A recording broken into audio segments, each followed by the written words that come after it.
Jurnal Refleksi Dwi Mingguan Modul 1.1. Assalamualaikum warahmatullahi wabarakatuh. Perkenalkan, nama saya Agus Bianto, calon guru penggerak angkatan 10 dari SMA Negeri 2 Tuban dari Kabupaten Tuban, Jawa Timur.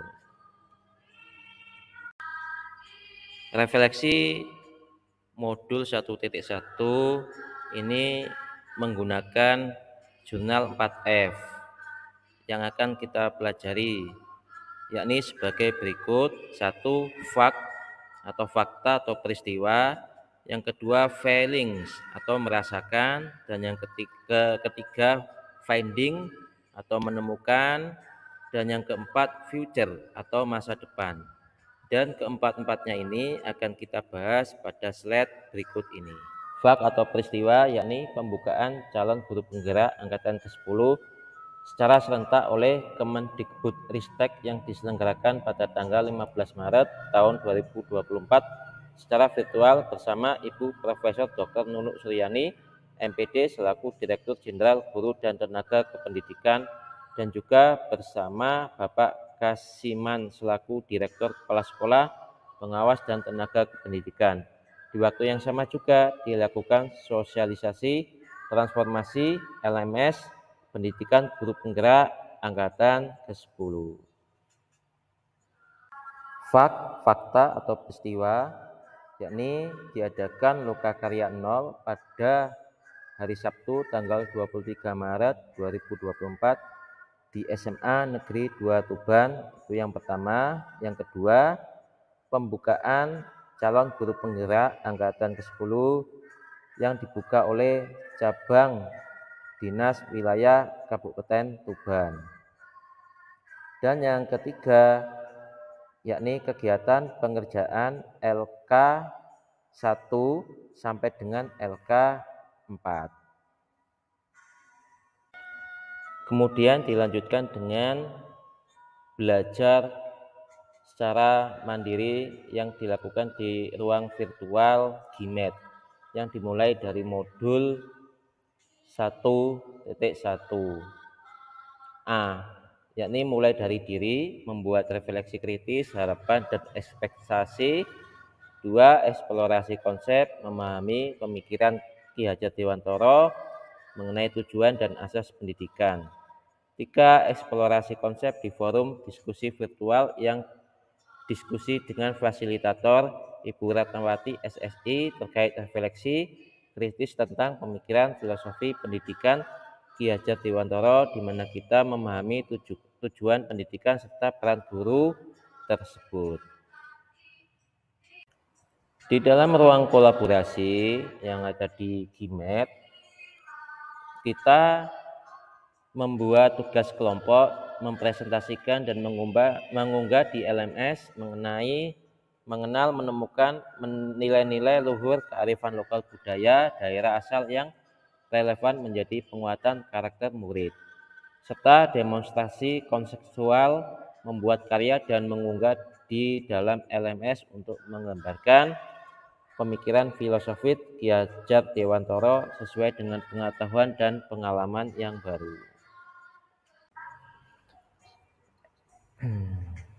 Elaborasi pemahaman, membuat pertanyaan di LMS, dan pada tanggal 24 Maret pukul 13.00 sampai dengan 14.30 diskusi dengan instruktur yang dibimbing langsung oleh Ibu Nancy Lusida, MPD, mengenai perspektif reflektif kritis tentang pemikiran filosofis Ki Hajar Dewantara. Koneksi antar materi, membuat kesimpulan dan refleksi pengetahuan dan pengalaman baru yang dipelajari dari pemikiran Ki Hajar Dewantara dalam bentuk video yang diunggah dalam akun YouTube pribadi saya. Melakukan aksi nyata, mendokumentasikan kontribusi nyata penerapan pemikiran Ki Hajar Dewantara di kelas dan sekolah sebagai pusat pengembangan karakter dalam bentuk video.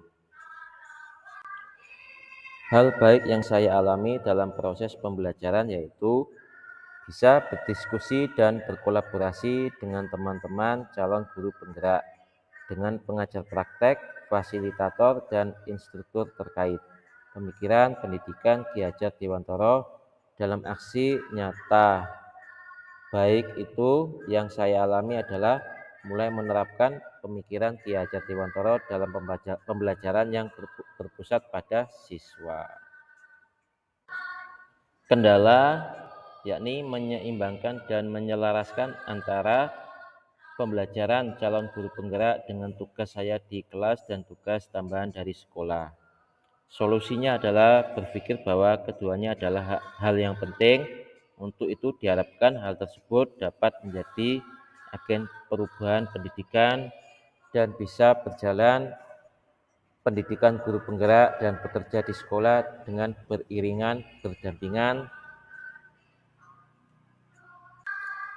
Yang kedua adalah feeling atau perasaan.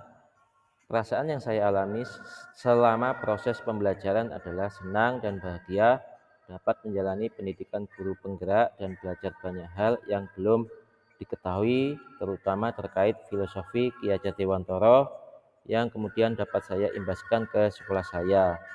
Yang saya rasakan ketika melakukan aksi nyata adalah saya bisa melihat anak-anak atau peserta didik itu berpartisipasi aktif dalam pembelajaran. Selain itu, peserta didik juga senang sekali ketika bermain menggunakan metode pembelajaran kartu spinwheel, pembelajaran komik, pembelajaran dengan video interaktif, dan sebagainya. Yang ketiga, finding atau pembelajaran. Pelajaran yang saya peroleh dalam proses ini adalah memaknai dan mengimplementasikan filosofi pemikiran Ki Hajar Dewantara, yaitu bagaimana menuntun peserta didik sesuai dengan kodrat alam dan kodrat zamannya. Hal baru yang saya peroleh adalah pemahaman pengetahuan baru selama proses calon guru penggerak dan mulai merubah mindset pemikiran saya yang tidak tepat dan menciptakan pembelajaran yang berpusat pada peserta didik. Yang secara rinci akan saya lakukan adalah sebagai berikut.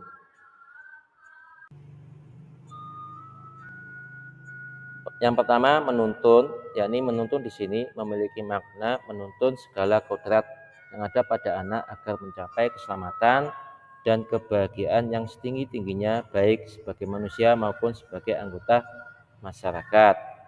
Yang kedua, sebagai fasilitator, yakni guru memfasilitasi siswa selama proses pembelajaran berlangsung dengan menerapkan trilogi pendidikan Ki Hajar Dewantara. Dan yang ketiga, menebalkan garis samar, yakni seorang anak atau peserta didik lahir dengan keunikan dan kekuatan yang tersendiri yang masih samar-samar. Dan tugas guru adalah menebalkan garis samar-samar tadi agar anak menemukan versi terbaik dari dirinya sendiri. Yang keempat, yakni budi pekerti. Hal yang penting dari proses pendidikan tidak hanya aspek kognitif saja, namun mendidik peserta didik sehingga dapat memiliki budi pekerti yang baik, sehingga memiliki karakter positif sesuai dengan profil pelajar Pancasila. Yang kelima, kodrat alam dan kodrat zaman. Keunikan peserta didik dan perkembangan zaman yang terus berubah, sehingga guru harus mampu mendesain suatu pembelajaran yang mengimplementasikan dua kodrat tersebut. Yang keempat, future atau penerapan, yakni hal yang akan saya lakukan untuk lebih baik ke depannya adalah dengan merefleksikan kegiatan yang sudah dilakukan sebelumnya untuk mengetahui kekurangan sehingga mendapatkan hasil yang lebih baik lagi dan terus belajar hal-hal baru dengan semangat yang dapat mendukung kompetensi saya. Tindakan yang saya lakukan setelah belajar dari peristiwa atau fakta adalah dengan mengimplementasikan pemikiran-pemikiran Ki Hajar Dewantara dalam proses pembelajaran saya dengan cara sebagai berikut. Yang pertama, mengenali dan memahami karakteristik murid dan memberikan pengajaran yang sesuai dengan kebutuhan murid. Yang kedua, menggunakan metode pembelajaran yang bervariasi, inovatif, kreatif, serta menyenangkan dengan memanfaatkan teknologi dalam pembelajaran.